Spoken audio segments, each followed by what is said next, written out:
happened last year, even though world commodity prices and freight were at an all-time record high, exports from the United States were also at all-time record levels.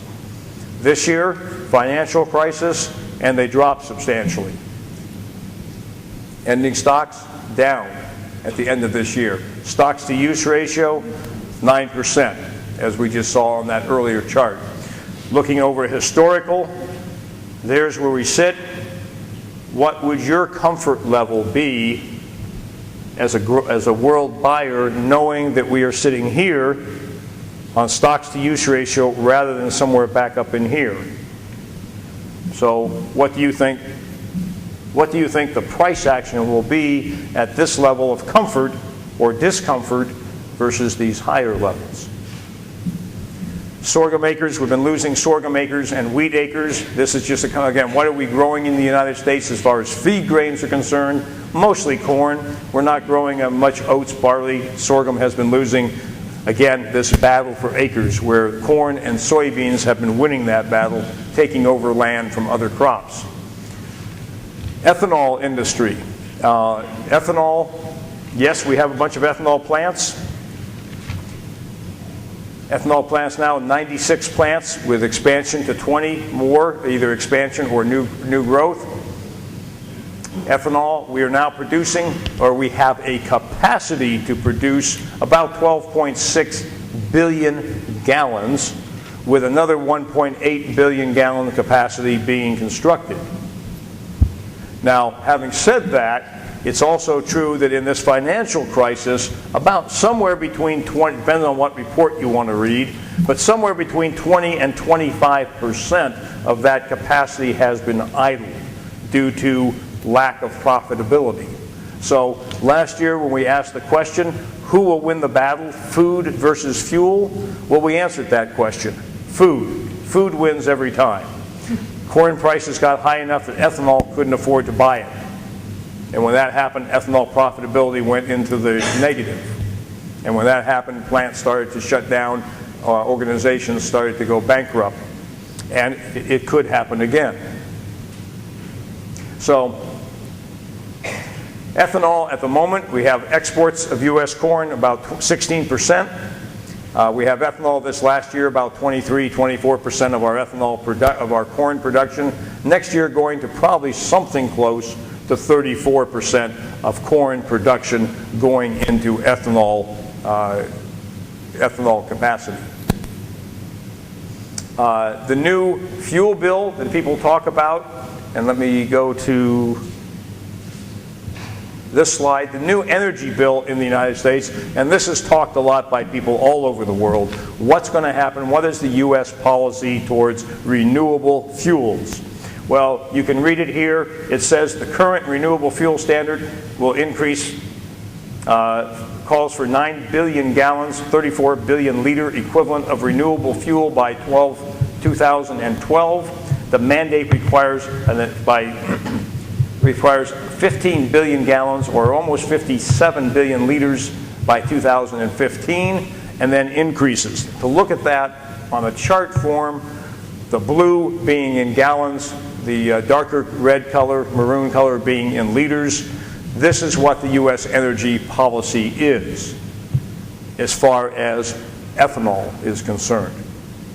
By 2015 here, but after 2015, this increase supposedly, by mandate, is supposed to come from non-starch, non-corn starch-based or cellulosic-based feedstock.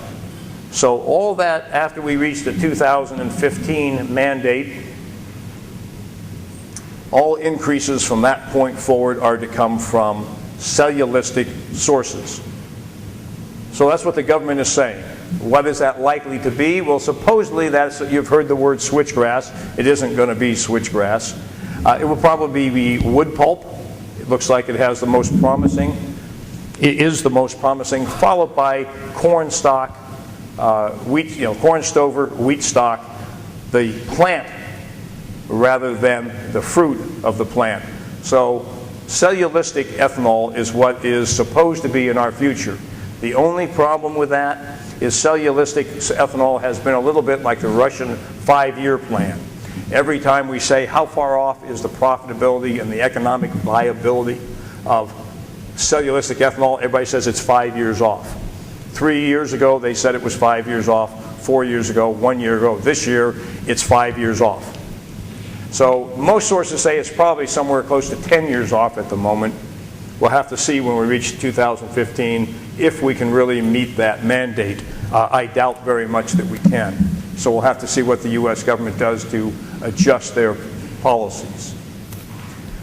When we talk about commodities and world trade, take a quick look at this chart if you would please. Here is world's top agricultural producers. United States, corn in green, wheat in the light green, soybeans in the orange when we talk about the major world commodities that are traded. When you talk about how important is it agricultural production in the United States to world trade, to your buyers, you'll see over here wheat. And I think this is an interesting chart. To me, it's one of the more interesting charts because it shows there is a heck of a lot more wheat traded in the world than there is corn or soybeans. And the United States accounts for 21%, that orange portion of that chart. 21% of world trade, of world wheat trade. 58% of world corn trade comes from the United States. 43% of world soybean trade comes from the United States. And if you take something away from this talk, I'd like to take two things away. Are world ending stocks increasing or decreasing? And do I live in a single commodity world? Yes or no? Single commodity world means if I'm a soybean buyer, do I care what's going on with wheat? When I prepared this slide a few years ago, a similar slide, and I went to a meeting, somebody said, well, Jay, that we're talking about corn here. Why do you have wheat? Why do you have wheat in your presentation? Why do you have soybeans in your presentation? And the answer is we don't live in a single commodity world any longer. If you're a soybean trader, you have to pay attention to what's happening in world corn markets. You have to pay attention to what's happening in world wheat markets. You may say wheat is not a commodity I'm concerned with, but I would say to you, yes, it is. You have to pay attention to world crude oil values. You didn't have to do that 4 or 5 years ago. Today you say, I better have one eye on the crude oil market, I better have an eye on corn market, soybean market, wheat market. The world prices that jumped last year, why did they jump so high? What caused them to jump so high? I'll play, by the way, Annie, thank you. Since you did not wear a tie, I took the opportunity of not wearing a tie.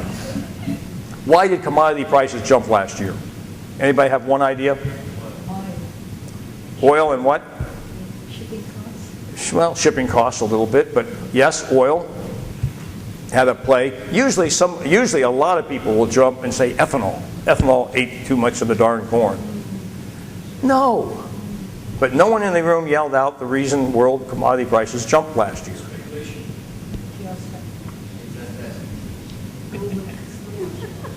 Wheat. World prices last year were driven, and the increase were driven by wheat. Something that maybe none of you in this room actually trade actively.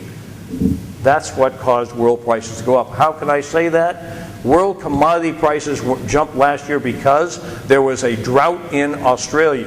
The Australian wheat crop went from 22, 23 million tons to 11. At the same time, then there was a drought in Europe.